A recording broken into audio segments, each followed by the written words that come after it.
Ladies and gentlemen, it is and gentlemen, welcome. So today's episode is called Why Change is So Fucking Hard and What We Can Do About It. Okay, so let me ask you a few questions. What do you wish you could change in your life right now? And why haven't you already put those changes into place, and why aren't they your reality? And what do you think you need to do in order to make that change? And the final question, what is stopping you or what is in your way to make this change? And let me give you the answer to that last question anyway. The answer to the question of what is in the way of stopping you from changing is nothing is in the way apart from yourself. And so what I mean by that is change is possible for absolutely everybody, and the only person getting in the way of you changing is yourself. Because you know what I'm talking about, right? You want to stop binge eating, but you've just tried so many times and for some reason you just can't seem to do it, or you're always snoozing your alarm clock. You want to get up early to go to the gym before work, or just to have an extra hour before work so you can prep your lunch or whatever, but you just keep snoozing it. Or why do you always retaliate towards your partner and you start causing an argument all the time and you want to stop but you can't? So why does this happen? Like, why can we not make the changes we want to make, and what can we do about it? So the first thing is, why does it happen? It all starts with your beliefs and your mindset, which I talk a lot about, you know that, but it all starts with your mind. So absolutely every single thing you want to do in this world starts with your mind, your mindset, and your beliefs. So you've all heard of that saying, if you think you can or you think you can't, then you're right. And how many of you have actually stopped to think what that actually means and actually took into consideration the power that sentence or that statement has? So I'll say it again. If you think you can or you think you can't, you're right. So if you're already doubting yourself with, if you want to, I don't know, give up binge eating or start the gym or have a career change or even leave your relationship because you just know it's not right, if you've got doubts already in your mind that you're not going to be able to do that, then you're already setting yourself up for failure. Because let me tell you this is one of the sayings that I always say after an episode, is you really can have, be and do anything you want. The only thing that's stopping you from being in the position you are now to have, doing and being anything you want is your decision, which comes from the Latin word disagree or something like that. Can't speak Latin, which actually means to cut off. So decide from a Latin word means to cut off something that is no longer serving you, or something that is no longer helping you, or something you want to give up. So decide means to cut off. So when you decide, you're not, oh well maybe, or I'll think about it, or I'm going to try. No, there's no trying. You either do or you don't. It's like you're pregnant. You're either pregnant or you're not. There's no like, sort of, I might be, a half am. You either are or you're not. Lol, I'm so funny, aren't I? So this means the only difference between where you are, where you want to be, is deciding that first of all, this is where you want to be. And then making a plan of action to get there, and then committing to that plan 100% no matter what, and then success, and then succeeding at what you want to do. So you might be sat there right now thinking, I'm really uncomfortable in my body, just can't stop binge eating, I feel so like fed up, I would like love to just be so full of energy and actually like my body and just not be controlled by food anymore. Like, I would just love for that to happen, but I just can't.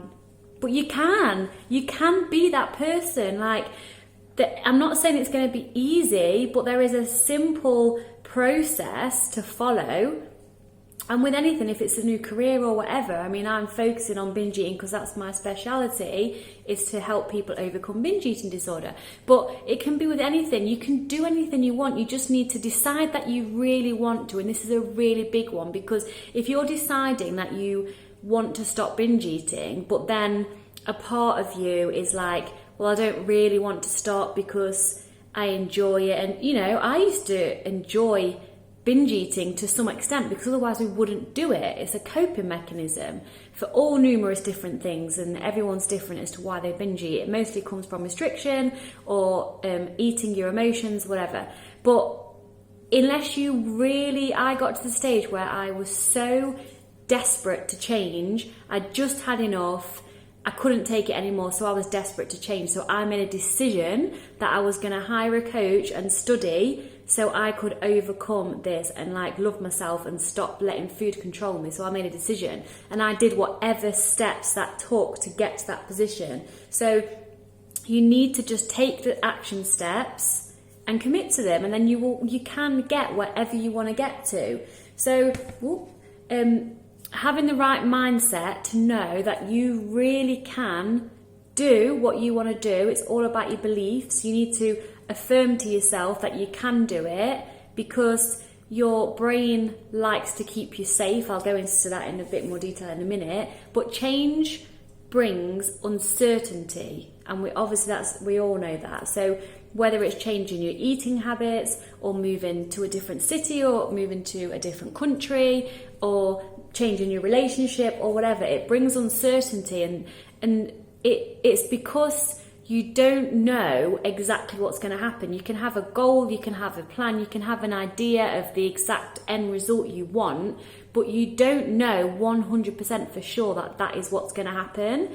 And this is where the self-doubt comes in, and this is where things start going tits up, excuse my language, because your brain actually likes to keep you safe. And I've mentioned this a few times in stuff I've talked about before, but your brain likes to keep you safe.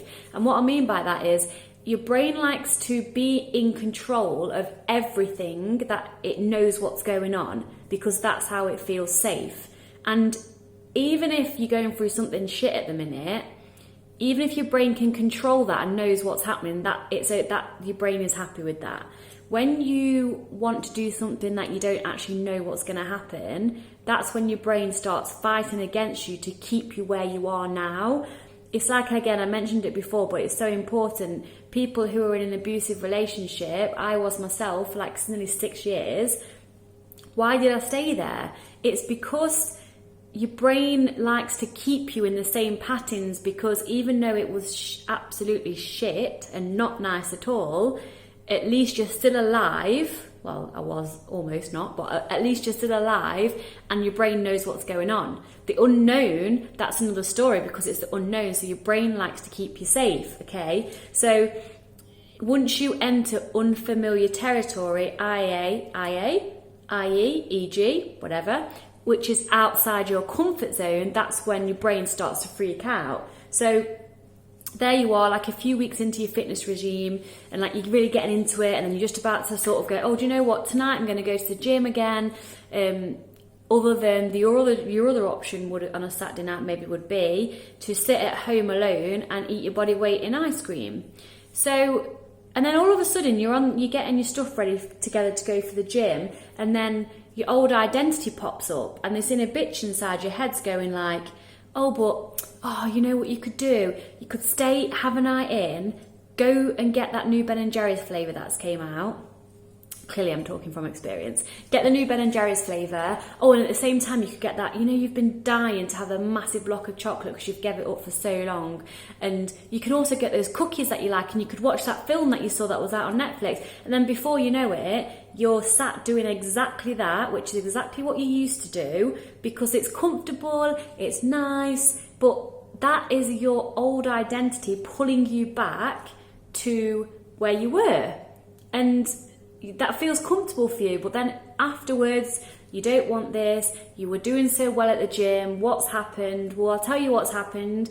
Change started to get real, and your old identity was like, oh wait, no, hold on a minute, I want you to come back to where you were because it's trying to keep you safe. So just become aware of that, and change is fucking hard, right? It's uncomfortable. If nothing changes, nothing changes. That's why like 98% of the world's population, all they do their whole life is go around in circles, but just the same circles, just a variation of the circle. Like, you look at your parents or yourself, look at yourself, it's always a good place to start.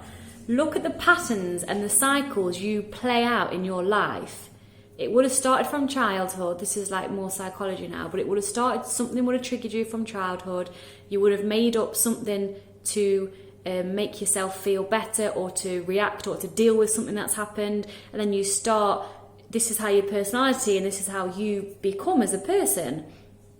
And then you're actually playing that out over your whole entire life, over and over again, unless you stop and think, oh, I'm doing it again. Like, so it may be self-sabotaging your diet, or binge eating constantly, or not talking to people about your emotions, or running away from a relationship instead of talking things through, or anything like that. So we tend to play the same things over and over again because all your brain knows is the past, so then you just keep replaying that because it's uncomfortable as hell to do something different. So what can we do about this? Number one, embrace your fears and change any negative thoughts to positive thoughts. And I know I'm the positivity person, and I genuinely am positive like most of the time, but it can be so powerful to change negative to positive. Like, for example, let me give you 3 examples. Career change, negative thought. Oh, well, if I leave this career, then I've got to leave all my colleagues behind that I really like, and then if I go to a new job, then I might not be able to make new friends or build new relationships, and you know, it's going to be really uncomfortable, and what if I don't do as good, blah blah blah. Get the gist. Okay, number 2, the gym. I really want to start the gym, but then that means I'm going to have to get up like even earlier before work, or I'm going to have to go after work, and that's just going to make me even more tired. Like, this, I really don't think it's a good idea. I'm just not going to be able to do my job properly, yada yada yada. Or number 3, if I want to stop binge eating, I'm going to have to ask for help because I've tried so many times by myself and I just can't do it, and I'm going to have to be vulnerable and invest in myself with time and money to get over this because it's just ruling my life. Yeah, it's just, I think I'm just not ready. Maybe another time I'll do it. Okay, so that's the negative thoughts. Maybe that sounds familiar to you. It certainly was familiar to me. So let's switch those. So positive thought, career. Do you know what? I'm so excited for my career change because I'm going to meet new people, and that I'm going to be able to learn from them and grow from them, and then ultimately become the best version of myself. I'm going to be able to climb up the career ladder. I'm going to build new relationships. I'm going to get out of my comfort zone. I'm going to learn new skills. That's a positive for a career change. Number 2, the gym. Okay, so positive. When I start going to the gym, I've heard that the fit people say you have even more energy than if you didn't go to the gym, which is true, by the way. So I'll have more energy. Hey, I might even make new friends, and then they might be able to help me with my workouts, and I might even have like a new social circle. Like, how cool will that be? That's a positive one for the gym. The one for the binge eating. Okay, yes. I'm really so ready to stop letting food control my life. Although I'm going to have to be vulnerable and invest in myself, I deserve it, and I've got the whole rest of my life to reap the benefits of being free from this binge eating disorder. Like, it's going to take work, but I'm so excited to do this. Like, it's just such an amazing feeling. Okay, so got a bit carried away on that one because that's real for me. But you can see the difference, right? And it's up to you to decide what mindset you take when you're going through change, because it's easy to stay negative because your brain wants to do that first, but you are not your thoughts and you are not your emotions. You're just the observer, the watcher of your thoughts and emotions. It's like when you watch a sunset, you don't have to become the sunset, obviously. You just watch it and you just take it in. So that's like your thoughts and emotions. So you can then decide what thoughts you want to entertain to then take action with and what ones you don't. So number 2 is drown out opinions from other people. So this is a hard one. So when you're ready to make a change, whether it be anything, career, job, binge eating, diet, gym, whatever, moving countries, you will get people who you love very much that will try and stop you. And they'll try and keep you small. And a lot of the time it's because they've got a limited mindset, so they don't understand where you're going with this, or they don't want you to get hurt, so they're just trying to keep you small. But a lot of the time as well, they're trying to keep you small because they're shit scared of you growing, them staying the same, and then who will they be? They're going to get left behind. So if you progress towards where you want to go, who will then binge eat with them at the weekend and then discuss how much you've ate over the week and how much you hate yourself, and then you're going to diet and then do it all again the next weekend? Or who's going to go out for lunch with them on your lunch break at work if you move jobs or get a new career? Or who's going to go out with them every single weekend because now you're adopting a healthier lifestyle and going to the gym and things like that? So it's more about them than about you. And because people pull you back because they don't want to change themselves, they haven't got the courage to do what you're doing. So you just need to be careful of that. And like I'd say, a lot of people also do it from a place of love because they're generally concerned about you. But you have sometimes got to say goodbye to certain people if they're not supporting you, because we all need support around us, and it's scientifically proven that we are the average of the 5 people we spend the most time with. So ask yourself, are those 5 people that you spend the most time with, do they lift you up? Do they make you feel good? Do they teach you things? Can you learn from each other? Can you grow from each other? Do they just give you a good feeling when you're with them? You know, good friendships are about give and take. I lean on my friends, they lean on me. It's not about who's giving what and who's taking what. It's just the feeling and what you get from that friendship. And if you get support towards your goals, that is huge. Like if you're trying to go to the gym and start a healthy lifestyle, and your partner's like, every time you go to the gym is like, oh well, don't go, like do this instead, like that's not supporting you at all. You need someone who loves you and supports you for what you want to do, not what will suit them more. So that's a big one. So you can say goodbye to people. Don't get mad at people, just explain, and it's up to you to make those decisions to cut people out of your life.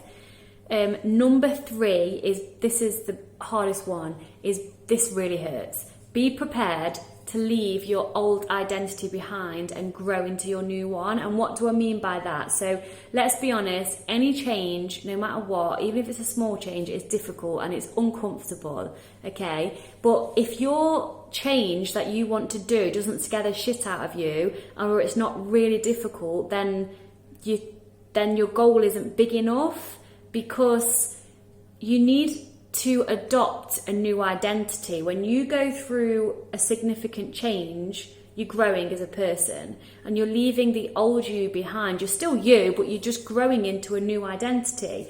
And this is the hardest part, because this is where you just have to be with your struggles and just embrace your struggles, and just know that that uncomfortable feeling is letting you know that you are on the right track.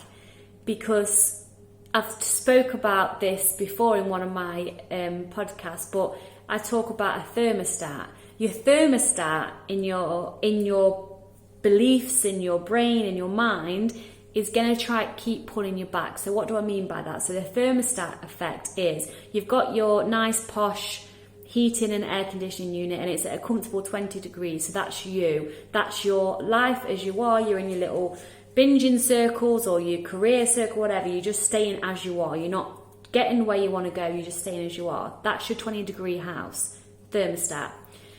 When it gets too cold, the heating will come on and you'll get back up to 20 degrees. So when something happens in your life, like, I don't know, say you're self-employed and you don't get paid because you were sick, or something like that, so something bad happens and you need to do something in order to get your level of life back up.